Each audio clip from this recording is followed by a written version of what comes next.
সম্মানিত সুধীমণ্ডলী, আমার যা কথা ছিল, আমার সেই কথা গানের পিছনে অনেকগুলো কথা গান রেখেছেন আমার প্রতিপক্ষ শিল্পী, অনেক কথা বলেছেন। তবে তাকে সর্বপ্রথম আমি ধন্যবাদ জানাবো।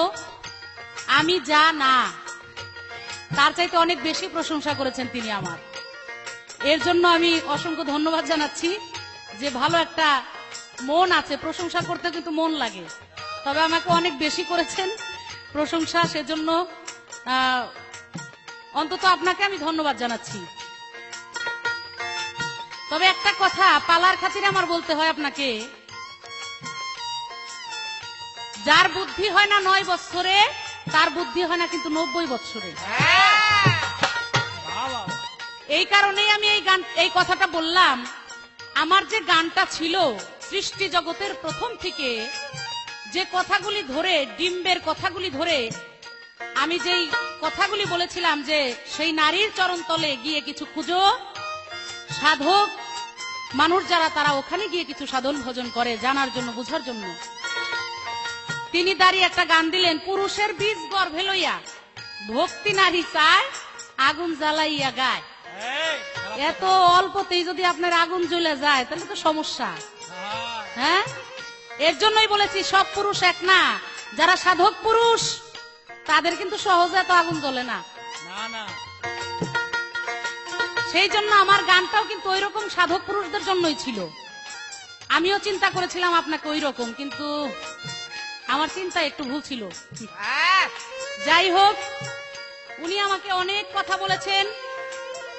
একটা গান বলেছেন যে নারীর চরণ তলেই যদি ইবাদত করতে, অনেক কিছু জানতে হয়, তাহলে জালালউদ্দিন শাহ একটা গান লিখেছেন, যে পিরিতে জঙ্গলবাসী মনি ঋষি আউলিয়া সারা জীবন কাটাইলো গাছতলাতে বসিয়া, পাইলো কারে কইলো না রে তাই কান্দে জালালের মন। এটা তো ওই গানটার শেষের অন্তরাটা আপনি গাইলেন, কিন্তু প্রথম অন্তরা যদি গান তাহলে সেখানের মধ্যে আছে,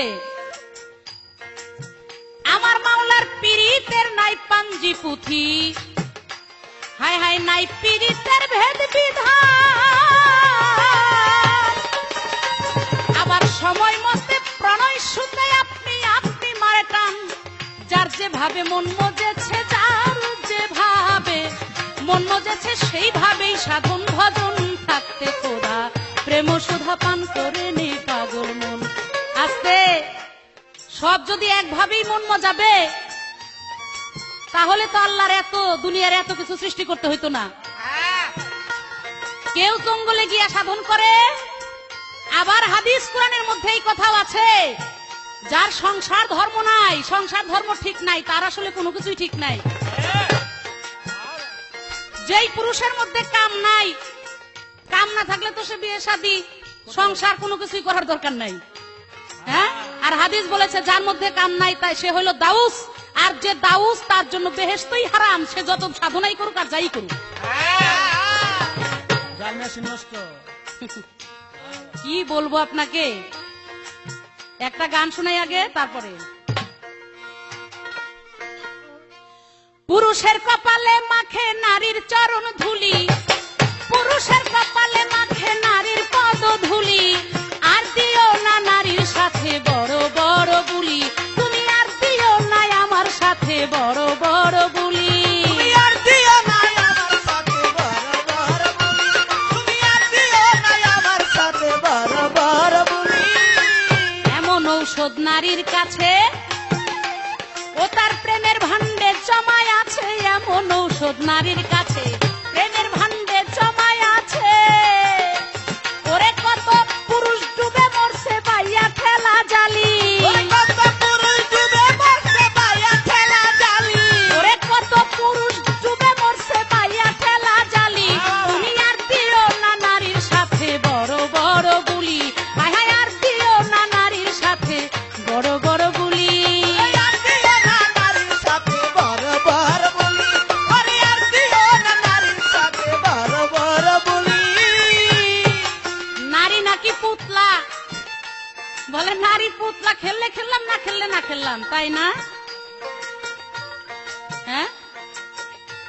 কি বলবো, আমি আসলে এই ধরনের তর্ক আপনার সাথে করতে চাই না। আমি ভাবছিলাম যে আপনি অনেক বুঝেন, অনেক জ্ঞানী লোক, তার সাথে এই সমস্ত ফালতু কথা বলে লাভ নাই। যে নারী পুতলা, খেললে খেললাম, না খেললে না খেললাম। হ্যাঁ, এইরকম প্রত্যেকটা বাবা যদি চিন্তা করে যে নারী পুতলা ওইটা নিয়ে খেলবো না, খেললে খেললাম, না খেললে না খেললাম, তাইলে আমি মমতাজ, আপনি লতিফ সরকার, কেউ এই পৃথিবীতে আসতে পারতাম না। হ্যাঁ, ওইটা নিয়েই খেলতে হবে, ওইটা নিয়ে প্রেমের লাই খেলতে হবে। এই যে আমি গানে বলেছি পুরুষের কপালে মাখে নারীর চরণ ধুলি, আপনি বললেন তো, আপনি যে পুরুষদের গল্প করলেন তা ওই মহাপুরুষেরই একজন মহাপুরুষ, যার বেধি হয়েছিল, যেই বেধি মাথা ব্যথা, তার মাথা ব্যথা কোন পৃথিবীর কোন ঔষধে সারে নাই। নারীর পদধূলি নিয়ে তার কপালের মধ্যে মেখে তার সেই মাথা ব্যথা সেরেছিল, বেধি সেরেছিল।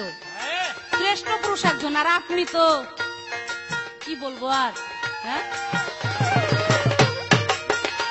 কত শিকারী শিকার ছাড়িয়া, কামান বন্দুক সব হারাইয়া, শিকারী শিকার ছাড়িয়া, কামান বন্দুক সব হারাইয়া, ওরে যুদ্ধ ছুঁয়া যায় পালাইয়া, শেষ করিয়া গুলি,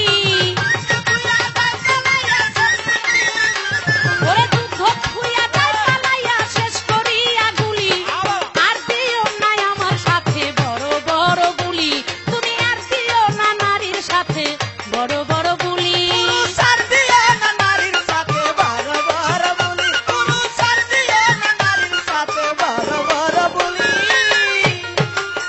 আমাকে প্রশ্ন করেছে 4 প্রকার ইবাদত হাদিসের মধ্যে বলেছে, এই নারী যদি 4 প্রকার ইবাদত করে তার জন্য সঙ্গে সঙ্গে 8টা বেহেশতের দরজা খোলা থাকে। প্রত্যেকটা বেহেশত তাকে ডাকে যে মা তুমি আমার কাছে আসো। হ্যাঁ, সে কে, কি ইবাদত? হাদিসের মধ্যে অনেক ধরনের ইবাদত, এবং সেই ইবাদত লিখে আবার তার অনেক শাখা প্রশাখাও আছে। মানে ব্যাখ্যা দিতে গিয়ে আমি এত ব্যাখ্যা দিতে পারবো না, কারণ আমাদের ক্যাসেটের একটা সময়সীমা আছে বাধা। সেজন্যই আমি একটু সংক্ষেপে বলবো। যেমন নামাজ, রোজা, এর সাথে আরো অনেক কিছু, যেমন হজ, যাকাত, কলেমা, যা কিছু আছে, এই ইবাদতগুলি তো একটা মানুষের জন্য, পুরুষ নারী সবার জন্য অবশ্যই অবশ্যই প্রযোজ্য, এগুলি করতে হবে। তার সাথে একটা নারীর হলো সর্ব উত্তম একটা বিষয় বস্তু, যা নারীর মধ্যে একমাত্র আছে, যেটা সতীত্ব। এই সতীত্বকে রক্ষা করা, সতীত্ব হওয়া, এটা কিন্তু নারীর একটা বিশাল ইবাদত, বিশাল একটা কর্ম। আরেকটা ইবাদতের কথা আছে, যেমন সেবা। সেবার মধ্যে গিয়ে বিভিন্ন ধরনের ব্যাখ্যা দেওয়া আছে। সেবার মধ্যে যে নারী যতদিন পর্যন্ত তার বাড়িতে, বাবার বাড়িতে থাকবে, মা বাবার সেবা করা, এর চাইতে বড় সেবা আল্লাহর পৃথিবীতে কিছু সৃষ্টি করেন নাই। মা বাবার সেবা করতে হবে। আর যখন সেই নারীকে একটা স্বামীর হাতে, একটা পুরুষের হাতে দেওয়া হবে, দুইজন যখন এক হবে, 2 আত্মা যখন এক হবে, তখন ওই স্বামী সেবা, এটাও সেই নারীর জন্য একটা কর্তব্য, একটা দায়িত্ব, একটা ইবাদত। এবং এই সেবার পাশাপাশি যখন তার সন্তান এই পৃথিবীতে আসবে, ছেলে মেয়ে যাই আসুক, তাদের যে একটা মা হয়ে যে একটা সেবা দেওয়া, এই সেবাটাও ওই বাচ্চা হয়ে মায়ের কাছে তিনি পাবে। এবং তাকে এই সেবা থেকে বঞ্চিত করলে কিন্তু নারী বিশাল অপরাধী হয়ে যাবে, তাই তাকেও একটা সেবা দিতে হবে। তো এইরকম সেবার কিছু বিষয় আছে। তবে শুনেন, আপনি বলতে পারেন এই তো স্বামী সেবা করতে হবে, এটা তোমার একটা ইবাদত। হ্যাঁ, স্বামী সেবা অবশ্যই করতে হবে, কিন্তু আসামির সেবা করা কিন্তু যায় না। কারণ এই দুনিয়াতে স্বামীদের মধ্যে বেশিরভাগ স্বামী হলো আসামি, স্বামী নামে আসামি। তো স্বামীর সেবা তো অবশ্যই করতে হবে, যে স্ত্রীর মর্যাদা দেয়। আর যে স্বামী আসামি, মর্যাদা দিতে জানে না, তার সেবা করলে যে কি হবে ওটা আপনারাই ভালো বুঝবেন। হায়রে মমতাজ কয় সময় থাকতে ভক্তি দাও নারীর পায়েতে, মমতাজ কয় সময় থাকতে ভক্তি দাও মায়ের পায়েতে, তবে তবেই তুমি পারবা বাঁচতে মেখে চরণ ধুলি, তবে তবেই তুমি পারবা বাঁচতে মেখে চরণ ধুলি, আর দিও না নারীর সাথে বড় বড় গুলি, হায় হায় আর দিও না নারীর সাথে বড় বড় বুলি। আর দিও না নারীর সাথে বড় বড় বুলি, পুরুষ আর দিও না নারীর সাথে বড় বড় বুলি। প্রশ্ন আমি আর করব না। গত আসরে অনেক অনেক মূল্যবান কথা বলে গেছে, কিন্তু একটা মূল্যবান কথা বলে নাই। কারণটা কি জানি না। আশা করি দেখি, আমি বলতে চাই না, পুরুষের একটু আবার একটু পরীক্ষার মধ্যে দিয়ে দেখি যে তার মনে হয় কিনা। হ্যাঁ, মনে হয় কিনা দেখি। আশা করি আগামী আসরে ভুল হবে না। পুরুষের কপালে মাখে নারীর চরণ ধুলি, পুরুষের কপালে মাখে নারীর পদ ধুলি। আর দিও না নারীর সাথে বড় বড় বুলি, তুমি আর দিও না আমার সাথে বড় বড় বুলি। আরে আর দিও না নারীর সাথে বড় বড় বুলি, ওরে আর দিও না আমার সাথে বড় বড় বুলি, ওরে আর দিও না নারীর সাথে বড় বড় বুলি।